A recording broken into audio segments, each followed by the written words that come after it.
This first one is called Old Wars. You are trying to remember how it happened. You are trying to remember these events in a sensible order. The narrator, you think, met the old woman on a train. She had been to war, or at least you think you recall reading that she said she had. The story started on the train. The narrator in this case was mostly incidental. The narrator in this case was made to listen patiently and account for. The woman's tale, you recall, was too strange to be told straight. You needed to hear it from a distance, from another mouth or source. The narrator met the woman on a train. She had been to war.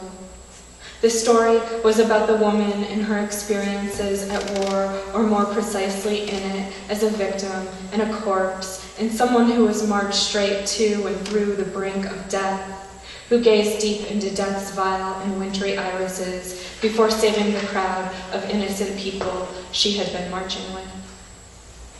They were on the side of the road. You remember this detail. They were on a dusty black road being marched to death, and you know this because the narrator is delivering this information within a story via another story, a story told by the old woman who may or may not have existed, whom he may or may not have met on a train, who may or may not, but most likely was a part of the war. She was not a hero.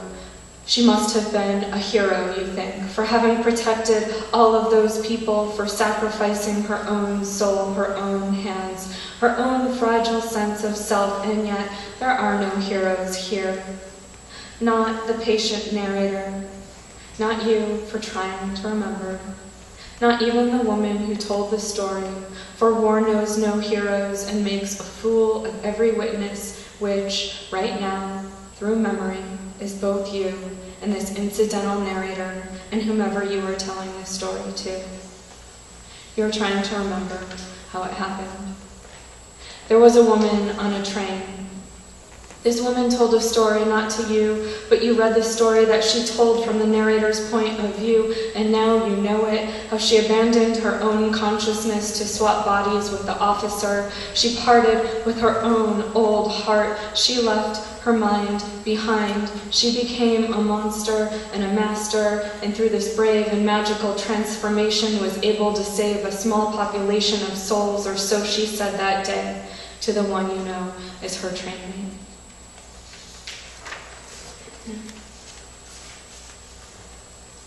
Can you guys hear me all right? Okay, good. The traveler. The only fact to continue to bear is suffering, and the suffering itself is what one requires to exist. It is purely grief that prevents one from vanishing completely, and care. You read that she knew the facts firsthand because she saw them happen. She met the traveler, a total stranger, who was passing through their town in the midst of an intricate blizzard when he first spotted and asked everyone about the two of them, everyone in town, about the strange, lanky man seen rambling down the main street with such a severely pained look staining his strained face that one could never forget it. The events occurred some years before, one source confirmed. The man had had a sickly wife, still dead, and his life was cloaked with harsh ache. The tale progressed accordingly. By the end of the story, which was complete with drama and deception and hunger and grief, with shadows and sobs and flurries, with fraught evenings made quiet by the most intimate glances and gestures, the man had fallen in lust and love and right back out and through them. It was a distressing story after all. Poignant and moving and true, you knew, but not without its sorrows. The traveler who initially solicited the story's performance must have thought the same things. You could sympathize with his interest in rumor and hearsay. You wondered if he appeared at all improved, having listened to the twisted and terrific details that still haunt a total stranger's drab past. You are feeling for once transformed by the narrative and will not be asked to mask it.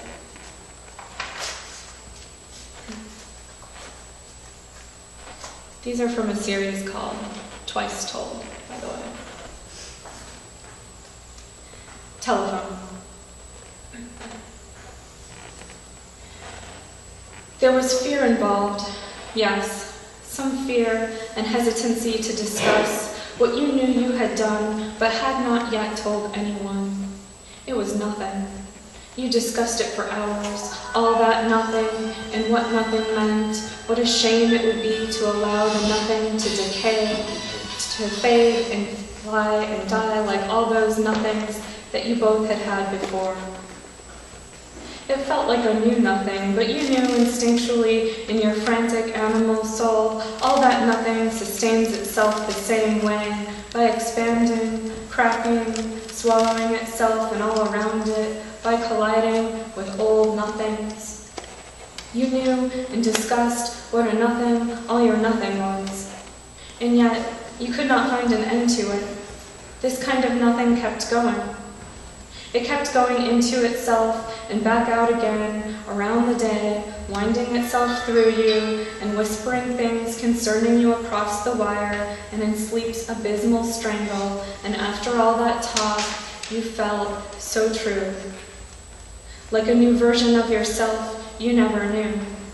A version of the very dreadful nothing that you had always had a vision of yourself becoming.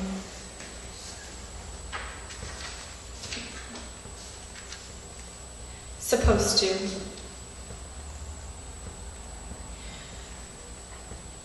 You are not supposed to know things before they happen. You are not supposed to tell the story before it has had time to occur. The way you feel feels like a sideways yanking vertigo, insisting your present tranquil self straight through your future splitting self, and viewing that future self sputtering tendrils of lapsed instants back at your concrete and passing calamitous absence. It is a speeding up or a quickening heartsick. Like the reverie before breaking asleep, you seek to race way out ahead of the turn in order to squint back at what has yet to ensue. You are not supposed to know. You did not ask to know.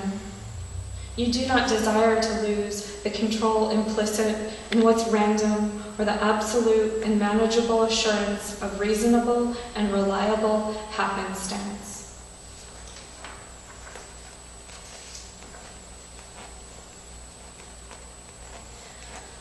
Old Main Street Inn. He was chained to the tree and then burned to death. Chained in the woods and then lit on fire. The experts she told you one morning in Chadron, Nebraska, as he finished his juice, grapefruit, were satisfied. The locals were calling it suicide. You remember her saying that the detectives had considered the case for months and many were abandoning homicide. Perched on the edge of a bar stool, she explained to you both that the man had been teaching at a nearby college. She said he had been teaching at the nearby college, maybe, you wondered later, because she already knew you were teachers. She could see you were into her story. She was an expert at recalling this story. She was pleasant and kind and from Chadron. She had spent most of her life here in Chadron. She knew more than you would ever know, even if you started now, about Chadron and the people of Chadron. You knew more than she would ever know about absolutely nothing. The man from the story knew more than either you or the woman telling you about him would ever know about being chained to a tree and then burned to death, attached to a pyre and then lit on fire. You wish to accurately relate her version. You wish to faithfully relate her version. You wish to relate her version and the vision of these events as she conveyed them to you both on that dusty summer morning. You could have sworn you remembered it raining. It had not rained. It had never poured, and here you sat patiently waiting while attending to the particulars of a murder, although you felt in the back of your brain all that stirring thunder that you realized had not occurred. You were doubtlessly dreaming. You must have been sleeping. You listened as she explained exactly how the man was discovered dead in the forest a few years ago. His body had been absent for months. Your hostess, it turns out, had reason to suspect nearly everyone.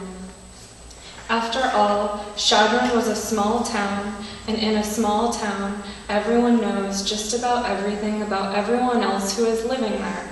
For example, they might understand why a man would most likely not chain his body to a tree just to burn to death. She said that he was discovered drunk but never drank. He was found uphill but had trouble hiking. He was remembered as quiet and tired and kind and was lit on fire by either his own hand or his own friends or some unknown local adversary. You heard this story the morning you awoke in the old Main Street Inn in Nebraska. The prior evening, you had observed a series of brutal turquoise clouds bruising the lilac sky like you could never divine in your whole life, but reader, it was still 2 nights before those striking Badlands stars were.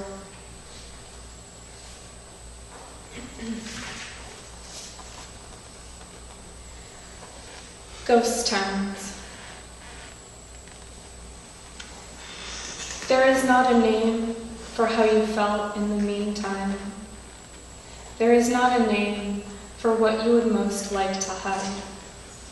How are you supposed to explain it if there is no name? A name is what you need to become a little less invisible. A name is what you need to die.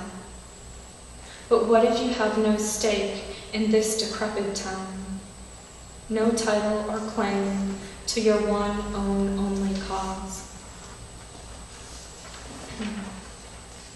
And I have one more for you tonight, so thanks for coming in. It's called Mausoleum.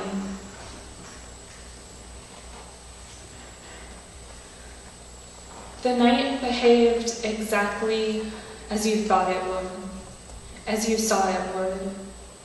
As you saw it unfold and unravel and pre-occur in a previously you now know prescient premonition, the details are irrelevant.